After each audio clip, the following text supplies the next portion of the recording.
आदितिरद्यौरादितेरा तारिक्षामादितिरं माता सा पिता सा पुत्राः विश्वे देवा आदितिः पञ्चजना आदितिर्जा तमादितिर्जा नित्यवाम् सुशान्तिर्भवतु। रामाय रामभद्राय रामचंद्राय वेदसे रघुनाथाय नाथाय सीताय पति नमः। जय जय सीताराम, जय श्री राम। श्री ज्ञानेश्वर भगवान की, श्री ज्ञानेश्वर भगवान की। हर हर महादेव।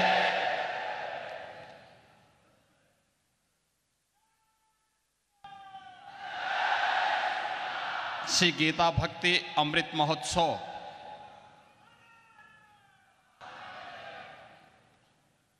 के आज के इस पावन समारोह में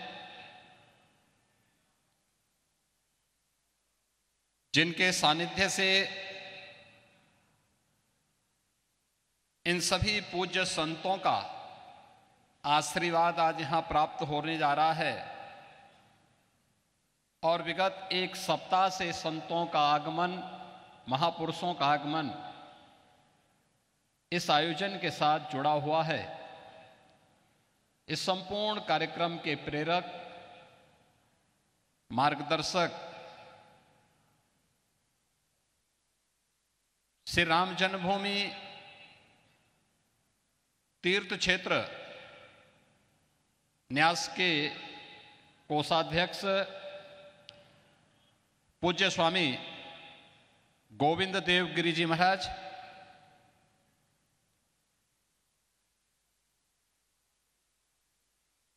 योग ऋषि पूज्य स्वामी रामदेव जी महाराज, जूना अखाड़ा के आचार्य महामंडलेश्वर पूज्य स्वामी अवधेशानंद जी महाराज,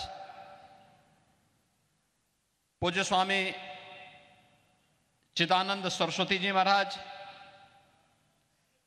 पूज्य स्वामी राजेंद्र दास जी महाराज, सुप्रख्यात कथा व्यास पूज्य स्वामी रमेश भाई ओझा जी, साध्वी भगवती देवी जी, उत्तर प्रदेश सरकार में मेरे वरिष्ठ सहयोगी वहां के जल शक्ति मंत्री श्री स्वतंत्र देव सिंह जी, महाराष्ट्र सरकार के माननीय मंत्री श्री चंद्रकांत पाटिल जी, श्री दिलीप वलसे पाटिल जी, श्री गीता भक्ति अमृत महोत्सव के इस आयोजन में पधारे सभी पूज्य संतजन, भक्तजन और उपस्थित बहनों और भाइयों, पूज्य स्वामी गोविंद देव गिरी जी महाराज की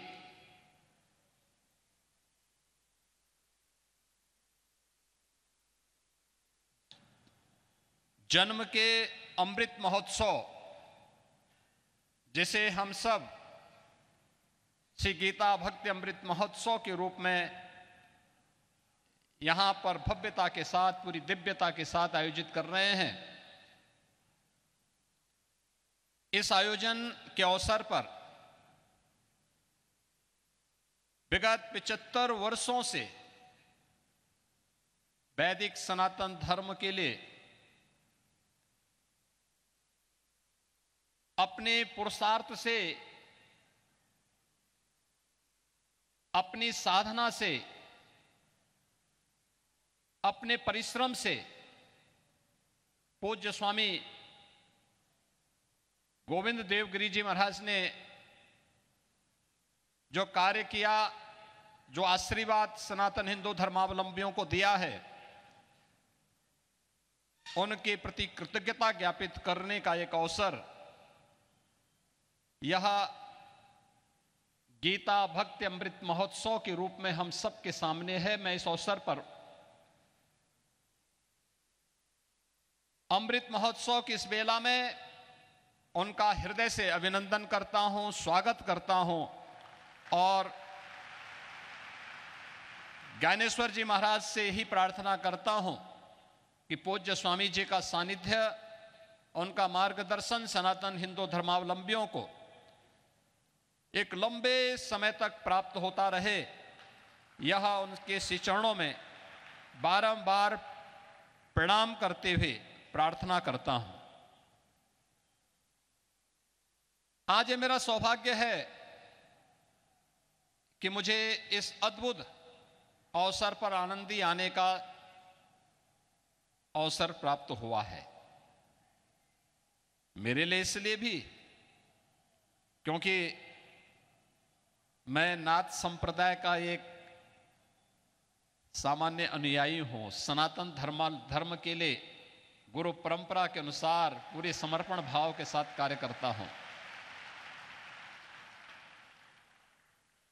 और हमारी परंपरा एक साथ मिलती है।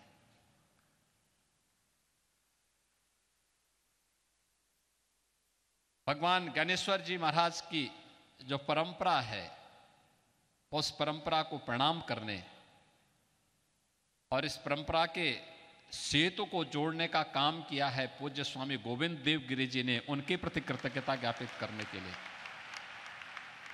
आज मैं स्वयं यहां पर उपस्थित हुआ हूं।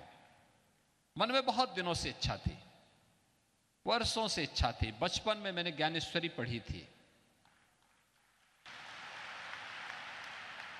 और तब से इच्छा होती थी ऐसी दिव्य विभूति कौन है जिनका सानिध्य, जिन्होंने मात्र 15 वर्ष की उम्र में ज्ञानेश्वरी का उपदेश देकर के भक्तों को एक नई राह दिखाई, जिन्होंने 21 वर्ष की उम्र में संजीव समाधि लेकर के भारत की अध्यात्म को पूरे भूमंडल पर लहराने का काम किया था। ऐसे दिव्य संतों का सानिध्य प्राप्त हो। जगत गुरु शंकराचार्य, कांची कामकोटि के पूज्य शंकराचार्य जी महाराज इस मंच पर पधारे हैं। मैं उनका भी हृदय से अभिनंदन करता हूं, स्वागत करता हूं।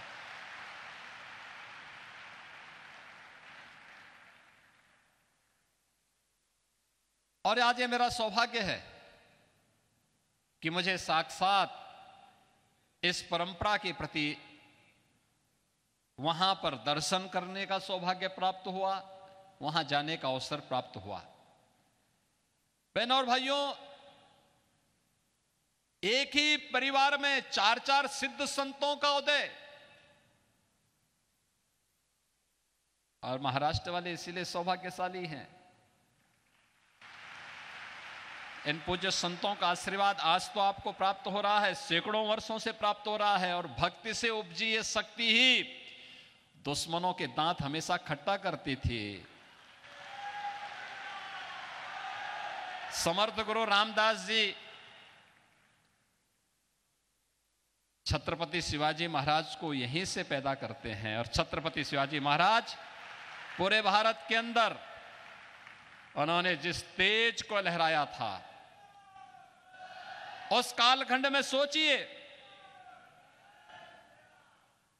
औरंगजेब की सत्ता को चुनौती देते हुए औरंगजेब को उन्होंने तड़पने और मरने के लिए ऐसा छोड़ दिया कि आज तक कोई पूछ नहीं रहा है।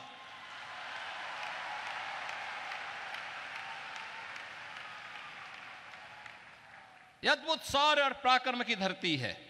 इसलिए है क्योंकि पूज्य संतों का सानिध्य प्राप्त हुआ, उनकी कृपा हमेशा यहां पे बरसती है। यहां के भक्तों ने अपने पूज्य संतों के सम्मान को जिन ऊंचाइयों तक पहुंचाया है, उसका परिणाम है कि शक्ति भी साथ साथ उनकी चलती है। और यह शक्ति का अद्भुत संगम छत्रपति शिवाजी महाराज के रूप में महाराष्ट्र के माध्यम से हम सबको देखने को मिलती है। यह मेरा सौभाग्य है कि जब मैं उत्तर प्रदेश में मुख्यमंत्री बना, आदरणीय प्रधानमंत्री जी ने जब मुझे दायित्व दिया तो मैं आगरा गया था। तो आगरा में एक म्यूजियम बन रहा था, उसका नाम था मुगल म्यूजियम। मैंने कहा भी मुगल म्यूजियम आज के दिन पे, मैंने कहा इसका नाम छत्रपति शिवाजी महाराज का म्यूजियम रखो।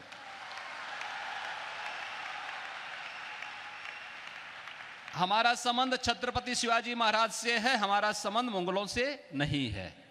और इसलिए छत्रपति शिवाजी महाराज के नाम पर जाना जाएगा ये म्यूजियम, और छत्रपति शिवाजी महाराज की स्मृतियों को वहां पर सजोने का कार्य पूरी भव्यता के साथ आज हम लोग उसको आगे बढ़ाने का काम कर रहे हैं। आदरणीय प्रधानमंत्री जी ने उत्तर प्रदेश में एक डिफेंस कॉरिडोर की घोषणा की। यह डिफेंस कॉरिडोर भी छत्रपति शिवाजी महाराज को ही समर्पित है। भारत की रक्षा सेनाएं आत्मनिर्भरता के लक्ष्य को प्राप्त होंगी, इस दिशा में कार्य भी वहां हो रहा है। तो यहां पे तो शक्तियां भी जुड़ रही हैं और पूज्य संतों के माध्यम से भी भक्ति भी आपस में एक दूसरे का सानिध्य प्राप्त कर रही हैं। और इसी का परिणाम है, जब ये शक्ति मिलेगी, भक्ति और शक्ति का अद्भुत संगम होगा, तब 500 वर्षों की गुलामी की दास्ता से मुक्त होकर के अयोध्या में राम मंदिर का भव्य अद्भुत क्षण भी, वह अलौकिक क्षण भी हम सबको देखने को प्राप्त होता है। हमारे पूज्य संतजन मंच पर भी बैठे हैं, सामने भी बैठे हैं। इनके सानिध्य में प्रधानमंत्री मोदी जी के कर कमलों से, उनके परम पुरुषार्थ से 22 जनवरी 2024 की जो तिथि हम सबको अयोध्या धाम में देखने को मिली थी, अद्भुत है। और ये नई अयोध्या, ये भव्य दिव्य और नव्य अयोध्या आप सबको भी अपनी ओर आमंत्रित कर रही है। और उसी आमंत्रण के साथ आज हम सब पूज्य स्वामी गोविंद देव गिरि जी, जिन्होंने अपने लिए नहीं, सनातन वैदिक धर्म के लिए अपना सब कुछ समर्पित कर दिया, पूरे देश के अंदर, पूरी दुनिया के अंदर वैदिक पाठशालाओं की स्थापना करके श्रीमद् भगवत गीता के संदेश को जन जन तक पहुंचाने के लिए वेद पाठी एक लंबी परंपरा को देश को दे करके यह देश वेदों का मार्गदर्शन प्राप्त करेगा। जो कार्य मध्यकाल में समर्थ गुरु रामदास जी ने छत्रपति शिवाजी महाराज का मार्गदर्शन करके किया था, वह काम आज गोविंद देव गिरि जी के सानिध्य में इस महाराष्ट्र के अंदर, देश के अंदर, दुनिया के अंदर हर सनातन धर्मावलंबी के मन में इस भाव को पैदा करने के लिए उनके सानिध्य में निरंतर चल रहा है। और इस अवसर पर मैं उनके जीवन के 75 वर्ष पूर्ण होने के इस अवसर पर, 75वें वर्ष में प्रवेश करने पर, गीता भक्ति अमृत महोत्सव के इस आयोजन के अवसर पर उनके प्रति हृदय से उनका अभिनंदन करता हूं। ज्ञानेश्वर जी महाराज से यही प्रार्थना करता हूं कि एक लंबे समय तक पूज्य स्वामी जी का आशीर्वाद, उनका मार्गदर्शन हम सभी सनातन धर्मावलंबियों को प्राप्त होता रहे और उनके नेतृत्व में सनातन धर्म की ध्वज पताका इसी प्रकार से दिग्दिगंत तक लहराती रहे। इस विश्वास के साथ आप सबके प्रति भी मैं इस गीता भक्ति अमृत महोत्सव के अवसर पर अपनी हृदय से इस भव्य आयोजन के लिए बधाई देता हूं, आयोजकों के प्रति अपनी शुभकामनाएं देता हूं और आप सबको अयोध्या के लिए भी सादर आमंत्रित करते हुए अपनी वाणी को विराम देता हूं। जय जय सीताराम। बहुत बहुत धन्यवाद।